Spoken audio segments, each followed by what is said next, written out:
A Deus seja a glória. Senhora presidente, mesa diretora, subo mais uma vez essa tribuna e, primeiramente, para agradecer a Deus pelo resultado da eleição de ontem, onde a senhora presidente foi reeleita mais uma vez, pela terceira vez, na verdade, nesta casa, e aqui eu quero glorificar a Deus pelo resultado.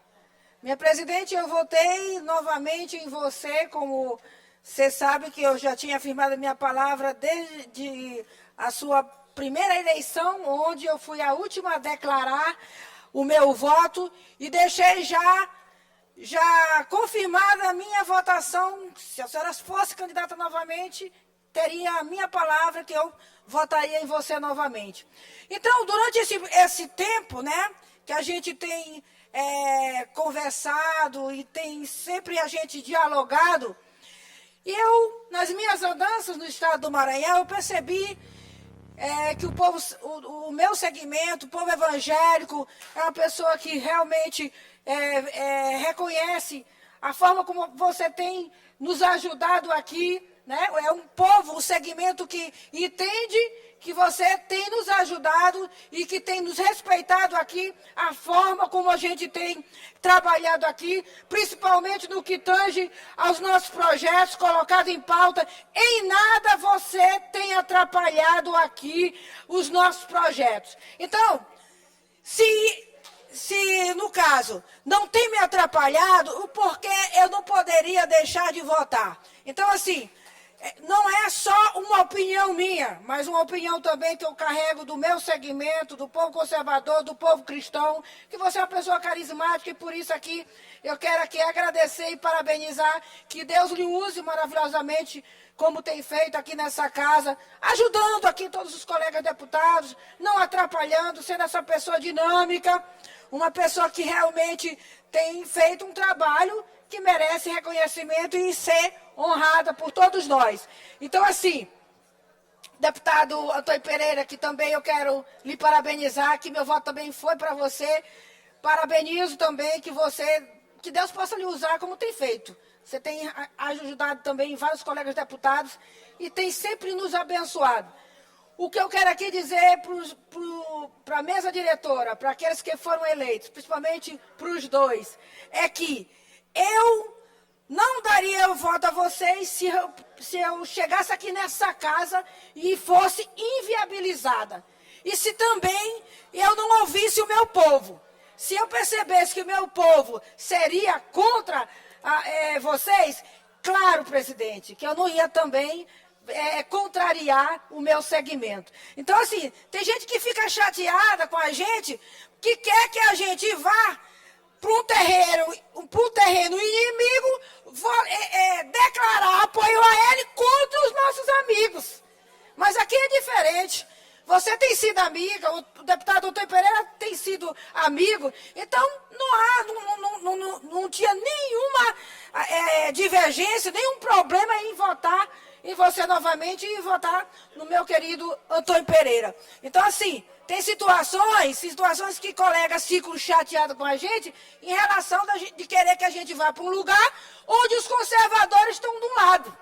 E é isso que a gente tem que ter essa compreensão. Votei na presidente Iracema Vale, votei no deputado Antônio Pereira e votei na chapa, esqueci o nome agora, União e Continuidade. Votei de acordo para fazer só uma vitória. E graças a Deus deu certo.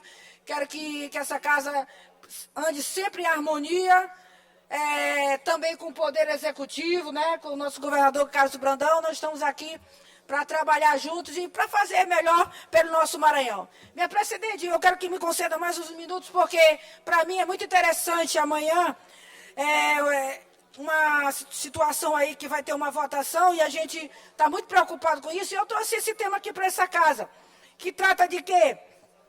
Há uma crença equivocada, segundo a qual apenas minorias podem ser alvo de perseguição. Uma lógica que desconsidera a perseguição religiosa, especialmente contra o cristão.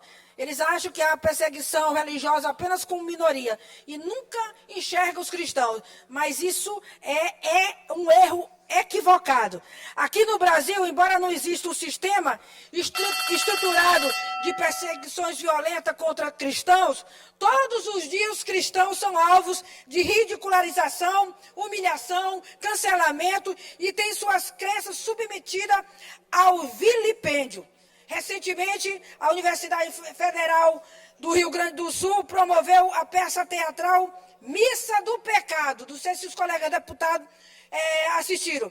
A peça teatral capturava um dos momentos mais sagrados da fé cristã, que é a ceia do nosso Senhor Jesus Cristo, substituindo Jesus por aquilo que mais atenta contra as pessoas de Deus, que é o pecado.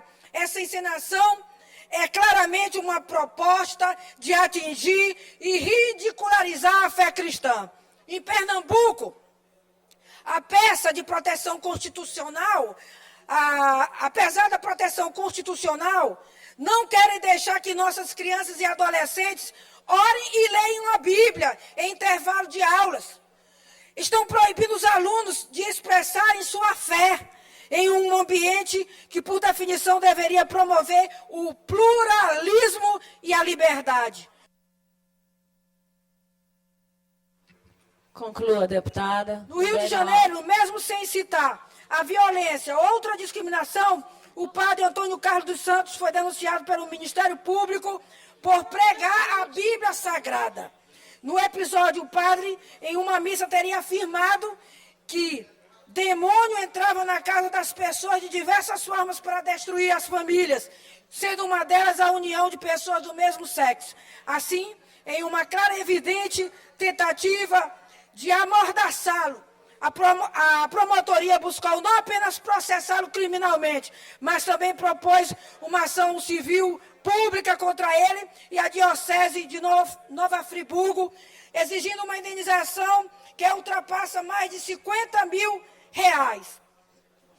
Então, presidente, aqui eu trouxe mais outras situações que aconteceram pelo Brasil, mas eu vou agora, para resumir, que agora em 18 de outubro de 2024, na Barra do Jardim, em São Paulo, Tiradentes, a Igreja Evangélica Pentecostal, o Brasil para Cristo, foi vítima de vandalismo. Vandalismo praticado contra a igreja, que provocou a destruição da placa indicativa da igreja e o pinchamento de sua fachada com termos injuriosos. Não há dúvida, senhora presidente, que apesar de sermos um país com 90% da população cristã, nossas liberdades de crença, culto e organização religiosa estão sendo atacadas e atitudes como essa não estão sendo apenas toleradas, mas aplaudidas por muitos. Mas o que mais me preocupa, como disse Martin Luther King, não é o grito dos maus, mas o silêncio dos bons. Também Rui Barbosa falou, disse que ser mais agradável, a mais nobre, a mais frutífera, a mais pacífica e civilizadora é a liberdade religiosa. Presidente, a senhora me concede mais um minuto? Tem quantas pessoas aí? Conclua, minha deputada.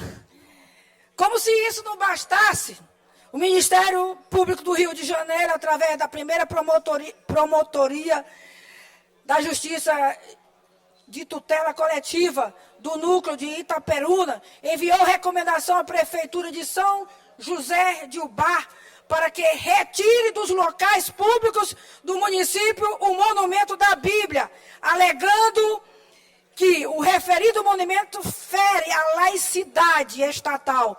Tal atitude nada mais é que uma tentativa de reduzir a liberdade religiosa, obstando a exibição de símbolos e objetos religiosos no espaço público. Daqui a pouco, a gente não vai mais poder construir praça da Bíblia. É isso que eu quero chamar a atenção dos deputados. Sei que o Estado é laico, mas também não quer dizer que o país é ateu. É essa a nossa preocupação, se somos a maioria. E se hoje, cada vez mais, os cristãos estão ocupando espaço nas cadeiras legislativas, nós devemos nos mobilizar, porque existem militantes esquerdistas disfarçados de promotor. Então, são essas minhas palavras e quero aqui deixar a recomendação para os nossos colegas deputados que são de cristãos, para que a gente fique alerta sobre isso que está acontecendo em outros estados, para que não aconteça aqui no estado do Maranhão. Muito obrigada, senhora presidente.